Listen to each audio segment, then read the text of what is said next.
اسلام کی تعلیم بڑی متوازن ہے. ایک طرف سوال کی مذمت ہے، مت اپنا دستے سوال دراز کرو کسی کے سامنے. جو شخص ہاتھ پھیلاتا ہے مانگنے کے لیے، وہ اپنی عزت نفس کو ہتھیلی پر رکھ کر آپ کے سامنے پیش کر رہا ہے، اور آپ ٹھوکر مار دیتے ہیں اس کی عزت نفس کو. مانگو اللہ سے، اللہ کسی کے دل میں ڈالے تمہاری ضرورت پوری کر سکتا ہے، بغیر اس کے کہ تم کسی کے سامنے دستے سوال دراز کرو. تو سخت مذمت ہے. اور خاص طور پر بیگری جو ایک انسٹیٹیوشن بن گیا ہے، ایک پیشہ بن گیا ہے، وہ تو اسلام کی تعلیمات کے منافی ہے. اور جس طرح کی ہم خیرات بانٹتے ہیں، 5 روپے کا نوٹ دے رہے ہیں مانگنے والوں کو، مسجدوں کے باہر سمجھ رہے ہیں ہم نے حاتم طائی کی خبر کو لات مار دی، حالانکہ حقیقت میں آپ انسٹیٹیوشن آف بیگری کو سپورٹ کر رہے ہیں. کسی ایک کو لے لو، آؤ چلو مجھے اپنا گھر دکھاؤ، مجھے بتاؤ تم واقعی اس قابل ہو یا نہیں ہو، اور پھر اس کی مدد کریں، لمسم کریں. پھر وہ 5 روپے نہیں ایسی دیں کہ وہ کچھ اپنے پاؤں پر کھڑا ہو سکے. میں نے 1 روپیہ نہیں کہا کہ 1 روپیہ تو اب کوئی شے نہیں رہی، لیکن یہ کہ 5 روپے کا نوٹ بھی آپ نے تقسیم کرنے شروع کر دیے، یہ کیا ہے؟ وَالسَّائِلِينَ وَفِي الرِّقَابِ. لیکن دوسری طرف سائل کو جھڑکنا نہیں ہے. اما السائل فلا تنہر، جھڑکو نہیں. اچھا بھائی نہیں، معاف کرو، میرے پاس اس وقت آپ کی مدد کے لیے کچھ نہیں ہے، میں کچھ نہیں کر سکتا. تو ان دونوں کے درمیان اصل میں معاملہ ہونا چاہیے. بلکہ یہاں تک بھی فرمایا سائل کو ضرور دو، چاہے وہ گھوڑے پر سوار ہو کر تمہارے دروازے پہ آیا. کیا پتا اس کی واقعی الجھن کیا ہے. تو سوال کی مذمت اور سائل کو جھڑکنے کی ممانعت. حتی الامکان خالی ہاتھ نہ لوٹاؤ. اس نے اپنی عزت نفس اپنی ہتھیلی پر رکھ کر تمہاری سامنے پیش کر دیا، اسے ٹھوکر نہ مارو. لیکن جیسا کہ میں نے عرض کیا، یہ انسٹیٹیوشن آف بیگری جو ہے یہ ایک علیحدہ شے ہے، بالکل اس کا اس سے کوئی تعلق نہ سمجھیے. وفی الرقاب، رقاب جمع ہے رقبہ، گردن. فک رقبۃ او اطعام فی یوم ذی مسغبۃ یتیما ذا مقربۃ او مسکینا ذا متربہ. فک رقبۃ، کسی کی گردن چھڑا دینا. اس وقت سب سے بڑی ایپلیکیشن اس کی تھی غلاموں کو، کنیزوں کو اپنے پیسے سے خرید کر آزاد کر دینا. بہت بڑی نیکی، بہت بڑی نیکی. اور حضرت ابو بکر رضی اللہ تعالیٰ عنہ کے دفتر فضائل میں سب سے اونچا کام یہ ہے کہ جن غلاموں کو اور جن کنیزوں کو ستایا جا رہا تھا، دیئر اونرز، دیئر ماسٹرز، ان کے آقا کو حق حاصل تھا، جو چاہے کریں ان کے ساتھ. قتل کرنے کوئی پوچھنے والا نہیں ہے. میں پہلے بھی عرض کر چکا ہوں، میری ملکیت ہے، جیسے میری بکری میری ملکیت ہے، میں نے اس کو ذبح کیا، گوشت کھا لیا، تم کون ہوتے ہو پوچھنے والے؟ میرا غلام تھا، میں نے قتل کر دیا، تم کون ہو پوچھنے والے؟ ان کو حضرت ابو بکر نے خرید کر آزاد کیا اور منہ مانگے دام دیے. حضرت بلال کے لیے امیہ ابن خلف نے اتنی بڑی رقم مانگی، حضرت ابو بکر نے کہا ٹھیک ہے لو. باپ نے کہا بھی ابو قحافہ نے، ابو بکر کو کوئی غلام خریدنا ہی تھا تو کوئی طاقتور آدمی جو کام آ سکے کہیں، اس کو خریدنا چاہیے. انہیں کیا پتا ابو بکر کس لیے خرید رہا اور کس کے لیے خرید رہا. آج کے دور میں اس کی اپلیکیشن ہوگی. کوئی شخص جو ہے اگر قرض میں اس طرح جکڑا جائے کہ لاکھ ہاتھ پاؤں مارے نکل نہیں سکتا، اس کو کوئی لمپ سم مدد دے کر اس قابل کیا جائے کہ وہ پھر اپنے پاؤں پر کھڑا ہو جائے. یہ نہیں کہ اسے آپ ہر مہینے کچھ رقم دیتے رہے مینٹیننس کے لیے، نہیں.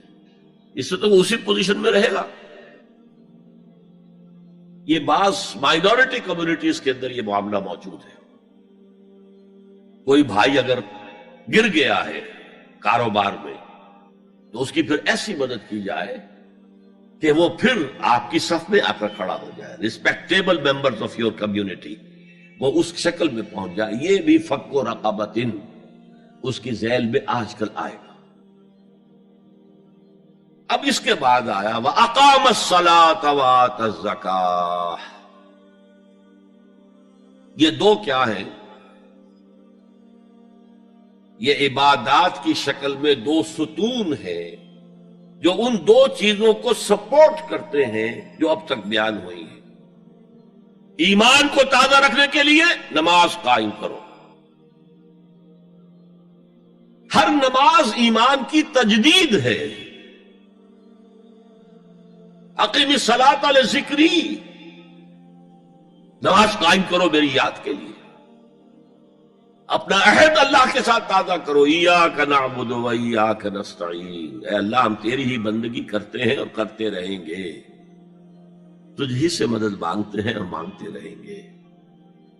اپنے اس عہد بندگی کو تازہ کرو، ایمان کو تازہ کرو. الحمدللہ رب العالمین الرحمن الرحیم. ایمان باللہ تازہ ہوا نا. مالک یوم الدین، ایمان بالآخرہ تازہ ہو گیا نا. یہ ہے ایمان کو قائم رکھنے کے لیے، نیکی کی اس روح کو برقرار رکھنے کے لیے اللہ تعالی کی طرف سے یہ ستون ہے. الصلاۃ عماد الدین، دین کا ستون ہے یہ نماز. اس بحث میں اس کا مقصد کیا ہے وہ میں نے بیان کر دیا. بعد میں کیوں آ رہا ہے؟ یعنی کہ اصل شے ہے ایمان، اور ایمان کو سپورٹ کرنے والا ستون ہے نماز. عملی نیکی میں اصل شے ہے ہمدردی، ہمدردی میں مال خرچ کرنا، اور اس کے لیے ستون ہے زکوٰۃ. کم سے کم یہ 2.5% تو نکالو. بوتل کا کارک تو کھل جائے، پھر اور بھی دو، اور بھی دو، اور بھی دو. یہ تو obligatory ہے، یہ تو فرض ہے، یہ تو لازم ہے. لیکن مقصد کیا ہے؟ اس کو جو سمجھ لیا بس یہی زکوٰۃ ہی ہمارے ذمے میں ہے، وہ بڑے مغالطے میں. حضور نے فرمایا صلی اللہ علیہ وسلم ان فی المال حقا سوى الزکوٰۃ. اے مسلمانوں یہ نہ سمجھنا کہ بس زکوٰۃ ادا کر دی تو تمہارے مال کا سارا حق ادا ہو گیا. ان فی المال حقا سوى الزکوٰۃ، تمہارے اموال میں حق ہے اللہ کا زکوٰۃ کے علاوہ بھی. اور پھر آپ نے یہ آیت پڑھی وَآتَ الْمَالَ عَلَىٰ حُبِّهِ ذَوِي الْقُرْبَىٰ وَالْيَتَامَىٰ وَالْمَسَاكِينَ وَابْنَ السَّبِيلِ وَالسَّائِلِينَ وَفِي الرِّقَابِ وَأَقَامَ الصَّلَاةَ وَآتَ الزَّكَاةَ. یہاں آتَ الزَّكَاةَ تو ہے ہی ہے، اس سے پہلے جو آ رہا ہے یہ سرپلس ہے، اس سے آگے کی بات ہے، یہ ایڈیشنل ہے. اسی لیے جب انفقوا انفقوا انفقوا انفقوا انفقوا کی جو تکرار ہوتی ہے قرآن مجید میں، تو ایک جگہ پھر سوال کیا صحابہ نے کتنا خرچ کرے حضور؟ فرمایا قل العفو، کہہ دو جو بھی ضرورت سے زائد دے ڈالو. Don't accumulate, don't retain any thing.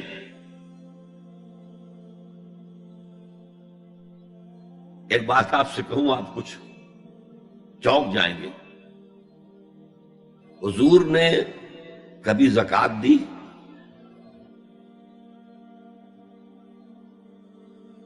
کبھی نصاب کے بقدر پیسہ آپ کے پاس جمع ہوا کہ آپ پر زکوٰۃ واجب ہوتی؟ کیسی عجیب بات ہے. ارکان دین میں سے ایک رکن سرے سے غائب. کبھی آپ نے مال رکھا ہی نہیں. حضور کا اسوہ ہم جانتے ہیں، مسواک کر لی ہے، پانچے جو ہیں ٹخنے سے اوپر کر لیے ہیں، یہ اسوہ ہے. ہاں ہے، یہ بھی ہے، ٹھیک ہے، سنت ہے. اسوہ تو یہ ہے. اور صرف آپ کا نہیں، جنہیں ہم کہتے ہیں فقراء صحابہ، ابو ہریرہ، ابو ذر، سلمان فارسی، علی رضی اللہ تعالی عنہ اجمعین، یہ فقراء صحابہ میں سے تھے. کبھی کچھ نہیں رکھا اپنے پاس. میں نے بتایا تھا آپ کو شاید کہ حضرت علی کی جب شادی ہو رہی تھی حضرت فاطمہ سے، کوئی مکان تھا ہی نہیں، کہاں لے کے جائیں؟ ایک انصاری نے ایک حجرہ دیا ہے اپنے مکان کا، اس میں حضرت فاطمہ ودا ہو کر گئی. He didn't have any home. ابو ذر وہ تو دوسری انتہا کو چلے گئے تھے. قانون یہی ہے، حلال سے کماؤ، اگر ایک حد سے آگے بڑھ جائے تو زکات دے دو، باقی تمہارے اختیار میں ہے، دینا چاہو دو، نہ دینا چاہو رکھو اپنے پاس. قانون اس سے زیادہ آپ کو پابند نہیں کرے گا. کبھی بھی آپ نے جبر نہیں کیا، ایمرجنسی میں بھی جبر نہیں کیا. ایک واقعہ آتا ہے کہ حضور کو کئی وقت کا فاقہ تھا. تھوڑی دیر کے بعد حضرت ابو بکر آئے، آپ نے چہرے سے پہچان لیا کہ فاقے سے. پھر حضرت عمر آئے، پہچان لیا کہ فاقے سے. شاید حضور خود اپنے لیے نہ اٹھتے نہ جاتے، اپنے دونوں ساتھیوں کو لے کر ایک انصاری کے باغ میں پہنچ گئے. انصاری کی عید ہو گئی، فوراً لا کر اس نے کچھ کھجوریں کچھ انگوروں کے گوشے رکھے. اس کے بعد وہ دوڑا چھری لے کر کسی جانور کو ذبح کرنے کے لیے. یہ ساری تفصیلیں میں کیا بتا رہا ہوں. مال یہ نہیں تھا کہ مدینے میں سبھی فاقے سے تھے، موجود تھے جن کے پاس مال تھا، لیکن جبرن آپ نے کسی سے کچھ نہیں لیا. جب وہ چھری لے کر چلا، فرمایا دیکھنا کسی دودھ والے جانور کو نہ ذبح کرنا. بہرحال کچھ دیر کے بعد وہ گوشت پکا کر لایا، روٹیاں رکھی. اس کے بعد حضور نے ایک روٹی پر چند بوٹیاں رکھ کر کہا یہ عائشہ کو دے آؤ، اسے بھی کئی وقت کا فاقہ ہے. اور پھر حضرت عمر کی طرف رخ کر کے کہا عمر یہ ہے وہ نعمتیں جس کا حساب دینا پڑے گا اللہ کے ہاں. وَأَمَّا بِنِعْمَةِ رَبِّكَ فَحَدِّثْ، اور یہ جو فرمایا گیا الہاکم التکاثر میں نعمتوں کا حساب لیا جائے. وَلَا تُسْأَلُنَّ يَوْمَئِذٍ عَنِ النَّعِيمِ، فرمایا یہ نعمتیں ہیں. یہ ہے اصل میں انفاق کا معاملہ. آپ کے اس پر چھوڑ دیا گیا ہے. جتنا بھی آپ میں جذبہ ہے، جتنا بھی آخرت کا یقین ہے، اتنا ہی آپ پسند کریں گے کہ آخرت کے بینک میں جمع کرائیں، یہاں کے بینکوں میں کیوں جمع کرائیں. یہاں کتنا دے دیں گے آپ کو؟ 10%، 20%. وہاں 700% ملتا ہے. 700% نہیں، 7,000، 700 گنا. Why to keep it in these banks؟ حضرت مسیح کا جو پہاڑی کا واس بہت مشہور ہے، سرمن آف دا ماؤنٹ، بڑے پیارے الفاظ ہیں. میں آپ سے اپنا تاثر عرض کیے بغیر نہیں رہ سکتا. جہاں تک مواعظ کا تعلق ہے، جو حضرت مسیح کے مواعظ آئے ہیں ان سے اونچے واعظ کوئی ممکن نہیں. اسی میں یہ جملہ بھی ہے، دیکھو اپنا مال زمین پر جمع نہ کرو. جہاں چوری بھی ہوتی ہے ڈاکہ بھی پڑتا ہے، کیڑا بھی خراب کرتا ہے. آسمان پر جمع کرو جہاں نہ چوری کا اندیشہ، نہ ڈاکے کا خوف، نہ کیڑا خراب کر سکے. اس لیے کہ میں تم سے سچ کہتا ہوں کہ جہاں تمہارا مال ہوگا وہیں تمہارا دل ہوگا. مال یہاں ہوگا تو دل اٹکا ہوا ہوگا، اور فرشتے اس طرح گھسیٹ کر کھینچیں گے آپ کی جان کو جیسے کہ سیخ پر سے کباب کھینچا جاتا ہے. اور اگر دل وہاں لگا ہوا ہے جس کے لاکھوں کروڑوں ڈالر سوئس بینکس میں جمع ہیں، اسے کہا جائے نکل جاؤ پاکستان سے، اسے کوئی تکلیف ہوگی؟ نکل جاؤ فلاں ملک سے، ملک بدل کرتے تو کیا تکلیف؟ میرے بینک کے اندر پیسے ہیں. البتہ جس کا باہر کچھ نہ ہو اسے اگر یہ دی جائے سزا تو اس کی تو جان پر بن جائے گی.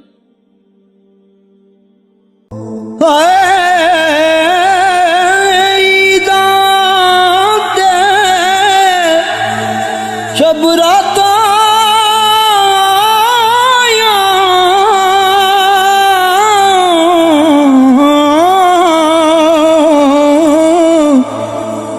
سب لوگ گران آئے